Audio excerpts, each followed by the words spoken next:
നമസ്കാരം. മലയാളി വാർത്തയിലേക്ക് സ്വാഗതം. അഭിഭാഷക ദീപ ജോസഫിന് ഇന്ന് നിർണായക ദിവസം. രാഹുൽ മാങ്കൂട്ടത്തിനെതിരായ ബലാത്സംഗ കേസിലെ ആദ്യ പരാതിക്കാരിയെ സാമൂഹിക മാധ്യമങ്ങളിലൂടെ അധിക്ഷേപിച്ച കേസിലെ പ്രതിയാണ് അഭിഭാഷക ദീപ ജോസഫ്. അവർ നൽകിയ ഹർജി സുപ്രീം കോടതി ഇന്ന് പരിഗണിക്കും. ചീഫ് ജസ്റ്റിസ് അധ്യക്ഷനായ ബെഞ്ചാണ് ഹർജികൾ പരിഗണിക്കുക. കേസെടുത്തതിന് ചോദ്യം ചെയ്താണ് ഹർജി. കേസിൽ പരാതിക്കാരി തടസ്സ ഹർജി നൽകിയിട്ടുണ്ട്. തന്നെയും കേസിലെ മറ്റു പരാതിക്കാരെയും ദീപ നിരന്തരം വേട്ടയാടുകയാണെന്നും സുപ്രീം കോടതിയിൽ ദീപ നൽകിയ സത്യവാങ്മൂലവും വക്കാലത്തും വ്യാജമാണെന്നും ആരോപിച്ചാണ് പരാതിക്കാരി കോടതിയിൽ അപേക്ഷ നൽകിയിരിക്കുന്നത്. അതേസമയം ദീപ ജോസഫിനെതിരെ കടുത്ത ആരോപണങ്ങളുമായാണ് കേസിലെ ആദ്യ പരാതിക്കാരി സുപ്രീം കോടതിയിൽ സത്യവാങ്മൂലം നൽകിയത്. ദീപ ജോസഫ് സൈബർ വെട്ടുക്കിളി കൂട്ടത്തിന്റെ നേതാവാണെന്ന് പരാതിക്കാരിയുടെ വിമർശനം. സുപ്രീം കോടതിയെ തെറ്റിദ്ധരിപ്പിക്കാൻ FB പോസ്റ്റുകളുടെ വിവർത്തനം ദീപ ജോസഫ് വളച്ചൊടിച്ചുവെന്നും പരാതിക്കാരി ആരോപിച്ചു.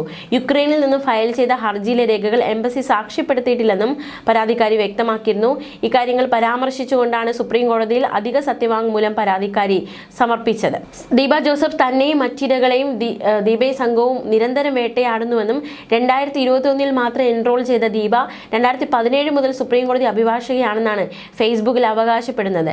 സുപ്രീം കോടതിയിൽ ഫയൽ ചെയ്ത വക്കാലത്തും അഫിഡവിറ്റും വ്യാജമാണെന്നും ഇക്കാര്യങ്ങൾ ചൂണ്ടിക്കാട്ടി അതിജീവിത സുപ്രീം കോടതിയിൽ അഡീഷണൽ അഫിഡവിറ്റ് സമർപ്പിക്കുകയും ചെയ്തു. എന്തായാലും വളരെ നിർണായകമായ ദിവസം ദീപ ജോസഫിനെ സംബന്ധിച്ച്. ഈ രാഹുൽ മാങ്കൂട്ടത്തിനെതിരായ പീഡന കേസിൽ അതിജീവിത സുപ്രീം കോടതിയിൽ തടസ്സ ഹർജി നൽകിയിരുന്നു ഈ അഭിഭാഷകയ്ക്കെതിരെ. എന്തായാലും എന്ത് തീരുമാനമാണ് കോടതിയുടെ ഭാഗത്തു നിന്നുണ്ടാകുന്നത് എന്നതാണ് ഏറ്റവും ശ്രദ്ധേയം. ഇന്ന് നിർണായകമായ ദിവസമായി മാറുകയാണ്. പ്രത്യേകിച്ച് ഈ ഒരു പരാതിക്കാരി അധിക്ഷേപിച്ച കേസിലെ പ്രതിയായ അഭിഭാഷക ദീപ ജോസഫ് നൽകിയ ഹർജി സുപ്രീം കോടതി പരിഗണിക്കുകയാണ്. അതേസമയം നമുക്ക് മറ്റൊരു വാർത്തയിലേക്ക് കൂടി പോകാം. ഷഹനാസ് രാഹുലിനെതിരെയുള്ള വിമർശനങ്ങൾ വീണ്ടും തുടരുകയാണ്. മാത്രമല്ല രാഹുൽ മാങ്കൂട്ടത്തിൽ പങ്കുവച്ച മറ്റൊരു ഫേസ്ബുക്ക് പോസ്റ്റ് ഉണ്ട്. അത് രണ്ടിലേക്ക് നമ്മൾ പോവുകയാണ്.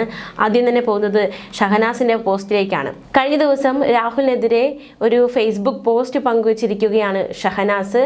മറ്റൊരാൾ എഴുതിയതെന്ന് കരുതപ്പെടുന്ന ഒരു ഫേസ്ബുക്ക് പോസ്റ്റാണ് തൻ്റെ ഫേസ്ബുക്ക് അക്കൗണ്ടിലൂടെ ഷഹനാസ് രാഹുലിനെതിരെ പങ്കുവച്ചിരിക്കുന്നത്. നിന്നെ കൊല്ലാൻ എത്ര സമയം വേണമെന്ന് ചോദിച്ച ജനപ്രതിനിധിയിൽ നിന്നും കൂട്ടാളികളിൽ നിന്നും ഇതിൽ കൂടുതലൊന്നും പ്രതീക്ഷിച്ചിട്ടില്ല. ഇനിയും പറഞ്ഞുകൊണ്ടേയിരിക്കും. പൂട്ടാമെങ്കിൽ പൂട്ട്. ശരണ്യ എന്ന വ്യക്തി എഴുതുന്നു. രാഹുൽ മാങ്കൂട്ടം വിവാഹിതരായ സ്ത്രീകൾക്കൊപ്പം പോയതല്ല. വിവാഹിതരായ വിവാഹബന്ധം ഒഴിഞ്ഞിട്ടില്ലാത്ത സ്ത്രീകൾ എന്തിന് രാഹുലിനൊപ്പം പോയി എന്നതാണ് ഇവിടുത്തെ പല ഹാബിച്വൽ ഓഫൻഡർമാരുടെയും ചോദ്യം. ഉത്തരം ഇവന്മാർക്ക് അറിയാഞ്ഞിട്ടല്ല. സംഭവം ഇവന്മാർ ഈ ചോദ്യം മനഃപൂർവ്വം ചോദിക്കുന്നതാണ്. കാരണം കേരളം പോലൊരു, അല്ലെങ്കിൽ വേണ്ട ഇന്ത്യ പോലൊരു പാട്രിയാർക്കൽ രാജ്യത്ത് നിന്നുകൊണ്ട് ഇത്രയേറെ സ്ത്രീ വിരുദ്ധർക്കിടയിൽ നിന്നുകൊണ്ട് അങ്ങനെ ഒരു ചോദ്യം ചോദിച്ചാൽ കിട്ടാൻ പോകുന്ന സ്വീകാര്യത യുവമാർക്ക് നന്നായിട്ട് അറിയാം. ഇതിനെതിരെ തിരിച്ചു ചോദിക്കാനൊരു ചോദ്യമുണ്ട്. ഇവരാരും വിവാഹിതരാണെന്ന് രാഹുലിന് അറിയാൻ പാടില്ലായിരുന്നു എന്നതാണത്. അറിയാമെന്നാണ് ഉത്തരമെങ്കിൽ പിന്നെ ചോദ്യവും പറച്ചിലും ഒന്നുമില്ല. രാഹുലും അവൻ്റെ ശിങ്കിടികളും ഇപ്പോൾ തന്നെ സ്റ്റാൻഡ് വിടണം. ഇനി അറിയില്ലായിരുന്നു എന്നാണ് ഉത്തരമെന്നിരിക്കട്ടെ. ഏതു പെണ്ണിനും വന്ന് എന്തും പറഞ്ഞും പറ്റിച്ചിട്ട് പോകാൻ കഴിയുന്ന അത്രയും പൊട്ടനായിരുന്നു യൂത്ത് കോൺഗ്രസ് അധ്യക്ഷനും കോൺഗ്രസ് നേതാവും കൈപ്പത്തി അടയാളത്തിൽ പാലക്കാട് മത്സരിച്ച് വിജയിച്ച് MLAയുമായ രാഹുൽ എന്ന് നിങ്ങളൊക്കെ അങ്ങ് സമ്മതിച്ചു തരണം. ഇനി അറിയാമായിരുന്നു, പക്ഷേ ഇങ്ങനെയൊക്കെ ആവുമെന്ന് കരുതിയില്ല. വാഗ്ദാനം നൽകി തുടങ്ങിയ ബന്ധങ്ങളായിരുന്നില്ല എന്നാണ് ഉത്തരമെന്നിരിക്കട്ടെ. അപ്പോൾ പിന്നെ എന്ത് കോപ്പിനാണ് നിങ്ങളുടെ ഹീറോ ഇത്രയും പേരെ ഒരുപോലെ ഉപയോഗിക്കുകയും ഗർഭിണിയാക്കുകയും പിന്നീടത് അബോർട്ട് ചെയ്യിപ്പിക്കുകയും ചെയ്തതെന്ന് പറഞ്ഞിട്ട് പോയാൽ മതിയെന്ന് പറയണം. ഇത്രയും പേര് ഒരുപോലെ ആക്സിഡന്റിൽ പ്രഗ്നന്റ് ആയതാണ് എന്നെങ്ങാനും ആണ് ഇവറ്റോൾ പറയുന്നതെങ്കിൽ പിന്നെ ഒന്നും നോക്കരുത്. കയ്യകലത്തുണ്ടെങ്കിൽ ഒരെണ്ണം അങ്ങോട്ട് വീക്കി കൊടുക്കണം. അങ്ങനെയും ഇത്തിരി വിവരം വയ്ക്കുമെന്ന് മാത്രം കരുതുക. ഇനി ഇവന്മാരുടെ ഈ ടൈപ്പ് അപരാധങ്ങൾ കേട്ട് ഈ വിഷയത്തിൽ എന്ത് സ്റ്റാൻഡ് എടുക്കണമെന്ന് കൺഫ്യൂഷൻ അടിച്ചു നിൽക്കുന്ന ആളുകളോടാണ്. രാഹുൽ മാങ്കൂട്ടവും സുക്കൊടക്കാടനും ഒക്കെ കൃത്യമായി വിവാഹിതരായ സ്ത്രീകളെ തന്നെ അവരുടെ സെക്ഷൽ വയലൻസിന് ഉപയോഗിക്കുന്നതിന് പിന്നിൽ കൃത്യമായ ലക്ഷ്യങ്ങളുണ്ട്. വിവാഹം പല സ്ത്രീകളെ സംബന്ധിച്ചിടത്തോളം ഒരു ട്രാപ്പാണ്. ആ സിസ്റ്റത്തിനകത്ത് പെട്ടുപോകുന്ന ഫ്രസ്ട്രേറ്റഡ് ആയ സ്ത്രീകളെ ടാർഗറ്റ് ചെയ്താൽ യുവമാരെ പോലുള്ളവർ എല്ലാ കാലത്തേക്ക് സേഫ് ആണ് എന്നാണ് ഇവരുടെ എല്ലാം വിചാരം. സമൂഹം വിവാഹിതരായ സ്ത്രീകൾക്കുമേൽ, അതായത് ഡിവോഴ്സി ആണെങ്കിലും വിവാഹിതരല്ലെങ്കിലും എന്തെങ്കിലും പ്രത്യേക പരിഗണന കിട്ടുമെന്ന് ഞാൻ പേഴ്സണലി വിശ്വസിക്കുന്നില്ല. അധിക ബാധ്യതകൾ പേറുന്ന സ്ത്രീകൾ ചൂഷണം ചെയ്യപ്പെട്ടത് തിരിച്ചറിഞ്ഞാൽ പോലും അതൊന്നും പുറത്തു പറയില്ല. കുടുംബം, ബന്ധുക്കൾ, നാട്ടുകാർ, സമൂഹം തുടങ്ങിയവയെ സ്ത്രീ ആയതുകൊണ്ട് മാത്രം അവർ ഭയപ്പെടും. ഇന്ന് യുവമാർക്ക് നന്നായിട്ട് അറിയാം. പിന്നെ എങ്ങാനും ഏതെങ്കിലും ഘട്ടത്തിൽ യുവമാർ പിടിക്കപ്പെട്ടാൽ ഇപ്പോൾ രാഹുൽ ചെയ്യുന്ന പോലെയും നേരത്തെ കൊടക്കടനൊക്കെ പറഞ്ഞതുപോലെയും എന്നെ കുടിക്കിയതാണ്, പെടുത്തിയതാണ്, പരസ്പര സമ്മതത്തോടെ ആയിരുന്നു എന്നൊക്കെ പറഞ്ഞ് തടിയൂരാൻ പറ്റും. യുവമാരുടെ തന്നെ ഭാഷയിൽ പറഞ്ഞാൽ തലയിലാവാതെ രക്ഷപ്പെടാം. പിന്നെ എങ്ങാനും പുറത്തറിഞ്ഞാലോ ഇപ്പോഴത്തെ പോലെ ആയിരിക്കുമല്ലോ സ്ത്രീകളുടെ അവസ്ഥ. അവരുടെ നെഞ്ചത്തോട്ട് കയറാൻ ഒരു കാരണം കാത്തു നിൽക്കുന്ന ഈ ആൺകൂട്ടം അതങ്ങ് ആഘോഷമാക്കുമെന്ന് ഉറപ്പല്ലേ? പരസ്യമായോ നിയമപരമായോ ആരെങ്കിലും രംഗത്ത് വന്നെന്നിരിക്കട്ടെ, സ്ലട്ട് ഷെയിം ചെയ്തും വ്യക്തിഹത്യ നടത്തിയും ഐഡന്റിറ്റി ലീക്ക് ചെയ്തും തെറി വിളിച്ചും അങ്ങ് ഇല്ലാതാക്കി കളയാൻ എളുപ്പമാണല്ലോ.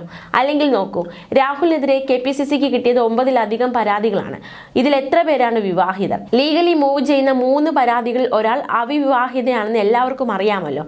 അവരുടെ പരാതിയെക്കുറിച്ച് മിണ്ടുന്നുണ്ടോ ഈ വെട്ടുക്കിളിക്കൂട്ടം? ഒരക്ഷരം മിണ്ടിയോ ആ മാങ്കാട്ടം? മിണ്ടില്ല. കാരണം അതിലൊരു ത്രില്ലില്ലല്ലോ. മാത്രമല്ല സമൂഹം ക്രൈമായിട്ട് അംഗീകരിക്കുന്ന കാര്യങ്ങൾ മറ്റു പരാതികളിലെല്ലാം നടന്നിട്ടുണ്ട് താനും.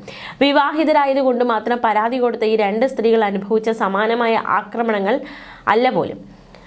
അപ്പോൾ പറഞ്ഞു വന്നത് ഇതാണ്: ഇവന്മാരെ പോലുള്ള സകല പൊട്ടൻഷ്യൽ റേപ്പിസ്റ്റുകളുടെയും മോഡസ് ഓപ്പറാൻഡി തന്നെ ഇതൊക്കെയാണ്. മാനസികമായും ശാരീരികമായും സാമ്പത്തികമായും കുടുംബപരമായും പ്രശ്നങ്ങളുള്ള സ്ത്രീകളെ ടാർഗറ്റ് ചെയ്യുക, ഉപയോഗിക്കുക.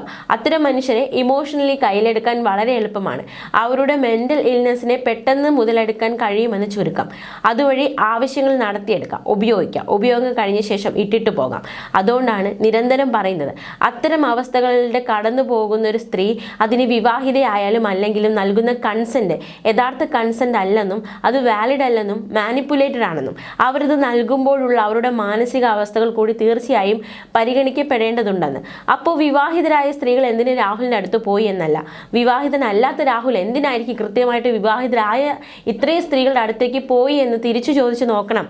അവൻ്റെ വെട്ടുക്കിളിക്കൂട്ടം. ഒരുപക്ഷെ നിങ്ങൾക്ക് ഉത്തരം കിട്ടിയേക്കും, ഒരുപക്ഷെ മാത്രം എന്ന് പറഞ്ഞാണ് ഈ കുറിപ്പ് അവസാനിക്കുന്നത്. രാഹുലിനെതിരെ രൂക്ഷമായ വിമർശനം ഉന്നയിച്ച ഒരു കുറിപ്പാണ് ഷഹനാസ് തൻ്റെ ഫേസ്ബുക്ക് അക്കൗണ്ടിലൂടെ പങ്കുവച്ചിരിക്കുന്നത്. അതേസമയം കഴിഞ്ഞ ദിവസം രാഹുൽ മങ്കൂട്ടത്തിലും ഒരു നിർണായക ഫേസ്ബുക്ക് പോസ്റ്റുമായി രംഗത്ത് വന്നിരുന്നു. CPIM നേതാവ് KK ശൈലജയ്ക്കെതിരെയാണ് രാഹുൽ മങ്കൂട്ടത്തിൻ്റെ ഫേസ്ബുക്ക് പോസ്റ്റ്. രാഹുൽ എന്താണ് പങ്കുവച്ചിരിക്കുന്നത്, എന്താണ് വിമർശനം എന്നുകൂടി നോക്കാം. പെരുന്നുണകളാൽ കെട്ടിപ്പൊക്കിയ രാഷ്ട്രീയ പ്രസ്ഥാനമാണ് കമ്മ്യൂണിസ്റ്റ് പാർട്ടി എന്നാണ് രാഹുലിന്റെ വിമർശനം. പഴയകാല കമ്മ്യൂണിസ്റ്റ് നേതാക്കന്മാർ സൈദ്ധാന്തികമായി കള്ളങ്ങൾ പറഞ്ഞു പൊതുബോധങ്ങൾ സൃഷ്ടിച്ചിരുന്നുവെങ്കിൽ പുതിയ കാലത്ത് അതിന് കഴിവില്ലാത്ത കുറേ നേതാക്കൾ പച്ചയ്ക്ക് വന്ന് കള്ളം പറയുന്ന കള്ളം പിടിക്കപ്പെട്ടാലും ഒരു ജാള്യതയും ഇല്ലാതെ പിന്നെയും അതിനെ ന്യായീകരിക്കാനും അവർക്കൊരു മടിയുമില്ല. പുതിയ കാലത്തെ PR നിർമ്മിതികളിലെ ഏറ്റവും ഫേക്കായ ഒരു നേതാവാണ് ശ്രീമതി ശൈലജ. അതവർ പലകുറി തെളിയിച്ചിട്ടുണ്ട്. ഇന്നലെ തന്നെ നോക്കൂ, കുറെ സാധുക്കളായ നിഷ്കളങ്കരായ തൊഴിലാളികളായ അമ്മമാരോട് എത്ര മനസ്താപമില്ലാതെയാണ് തൊഴിലുറപ്പ് പദ്ധതി CPM കൊണ്ടുവന്നതാണെന്ന കള്ളം പറയുന്നത്. കോൺഗ്രസ് കൊണ്ടുവന്ന പദ്ധതിയാണ് തൊഴിലുറപ്പെന്ന് നല്ല ബോധ്യമുണ്ടായിട്ടും അങ്ങനെ ഒരു കള്ളം പറയാൻ അവർക്ക് ഒരു മടിയുമില്ല. ഓണത്തിന് അലവൻസ് തരുന്നത് കേരളത്തിൽ മാത്രമാണെന്നും മറ്റൊരു സംസ്ഥാനത്തും അത് ഇല്ല എന്നും അതിന് കാരണം LDF സർക്കാർ ആണെന്നും ഒക്കെ പറയുന്നത് മണ്ടത്തരമാണെന്ന് അവർക്ക് അറിയാഞ്ഞിട്ടല്ല. ആ സാധു അമ്മമാരുടെ നിസ്സഹായതയും പ്രാരാബ്ധത്തെയും ചൂഷണം ചെയ്ത് തങ്ങൾക്ക് വോട്ട് കൂട്ടാൻ ശ്രമിക്കുകയാണ്. പെൻഷൻ വാങ്ങി തിന്നിട്ട് നന്ദികേട് കാണിച്ചു എന്ന് MM മണി പറയുന്നതിൻ്റെ നാടകീയ വേർഷനാണ് ശ്രീമതി ശൈലജ പറയുന്നത്. ഈ പെരുന്നുണകൾ ഈ നാട് തിരിച്ചറിയുമെന്നായിരുന്നു രാഹുൽ മങ്കൂട്ടത്തിൽ പങ്കുവച്ച ഫേസ്ബുക്ക് കുറിപ്പ്.